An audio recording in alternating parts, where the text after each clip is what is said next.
Kamusta mga kaibigan? Nais mo bang malaman kung paano nakakaapekto ang alikabok mula sa bulkan sa iyong kalusugan, lalo na kung mayroon ka ng respiratory issues?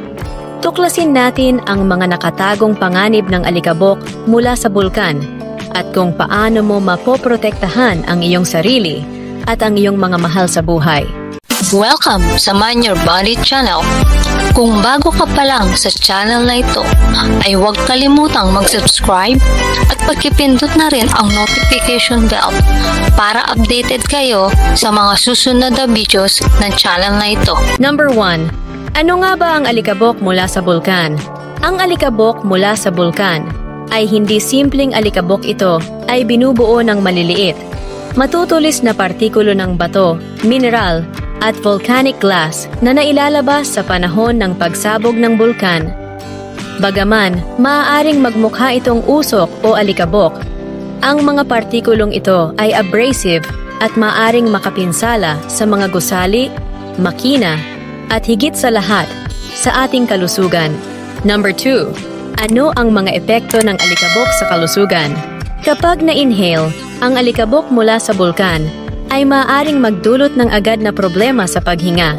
Ang mga pinong partikulo ay maaaring pumasok sa malalim na bahagi ng baga na nagre-resulta sa pag-ubo, kakulangan sa paghinga, at kahit malubhang kondisyon sa baga kung mahahaba ang exposure. Ngunit hindi nagtatapos sa iyong baga, ang epekto maaaring magdulot din ito ng iritasyon sa iyong mga mata at balat. Number 3. Bakit nanganganib ang mga taong may chronic lung problems? Kung mayroon kang chronic lung conditions tulad ng asthma, bronchitis, o COPD, ikaw ay nasa mas mataas na panganib. Ang mga matutulis na partikulo sa alikabok ay maaaring magpalala sa mga kondisyon na ito na nagdudulot ng matinding problema sa paghinga.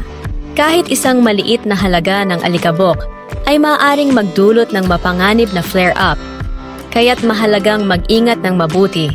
Number 4. Anong mga salik ang nakakaapekto sa respiratory symptoms? Ang tindi ng mga sintomas sa paghinga ay depende sa ilang salik, kabilang ang dami ng alikabok sa hangin, laki ng mga partikulo, at tagal ng exposure. Ang malalakas na hangin ay maaaring magkalat ng alikabok sa malalaking lugar, na nagdadala ng panganib sa mas maraming tao. Bukod dito, ang halumigmig sa hangin ay maaaring magdulot ng pagdikit ng alikabok na nagpapadali sa pag-inhale nito. Number 5. Mga sintomas sa mata. Ang alikabok mula sa bulkan ay maaaring magdulot ng malaking abala sa iyong mga mata.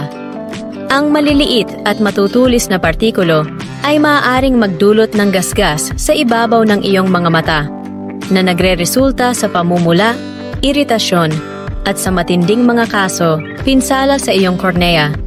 Mahalagang magsuot ng protective eyewear kapag may alikabok sa hangin. Number 6. Iritasyon sa balat. Ang direktang pakikipag-ugnay sa alikabok mula sa bulkan ay maaari ding magdulot ng iritasyon sa balat. Ang mga abrasive na partikulo ay maaaring magdulot ng pamumula, rashes, at pangangati, lalo na sa mga may sensitibong balat. Upang mabawasan ang pagkakalantad ng balat, magsuot ng long sleeves at gloves kapag may alikabok. Number 7. Ano ang dapat gawin upang protektahan ang sarili laban sa alikabok? Ang pagprotekta sa sarili mula sa alikabok ng bulkan ay nangangailangan ng ilang pangunahing hakbang.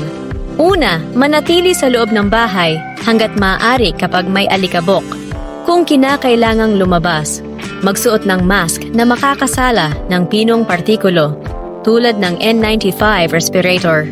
Panatilihing nakasara ang mga bintana at pinto at iwasan ang paggamit ng air conditioning na kumukuha ng labas na hangin. Number 8. Mga pag-iingat para sa mga bata. Ang mga bata ay partikular na mahina sa epekto ng alikabok mula sa bulkan. Ang kanilang mas maliliit na daanan ng hangin ay ginagawang mas madaling kapitan ng problema sa paghinga. Siguraduhing manatili sila sa loob ng bahay kapag may alikabok at iwasan ang mga outdoor activities hanggang sa luminis ang hangin. Tiyaking magsuot sila ng protective clothing kung kinakailangan nilang lumabas. Ang alikabok mula sa bulkan ay nagdadala ng seryosong panganib sa kalusugan, lalo na sa mga may existing na kondisyon. Sa pamamagitan ng tamang pag-iingat, maaari mong protektahan ang iyong sarili at ang iyong pamilya. Manatiling impormasyon, manatiling ligtas, at laging bigyan ng prioridad ang iyong kalusugan sa panahon ng bulkanikong aktibidad.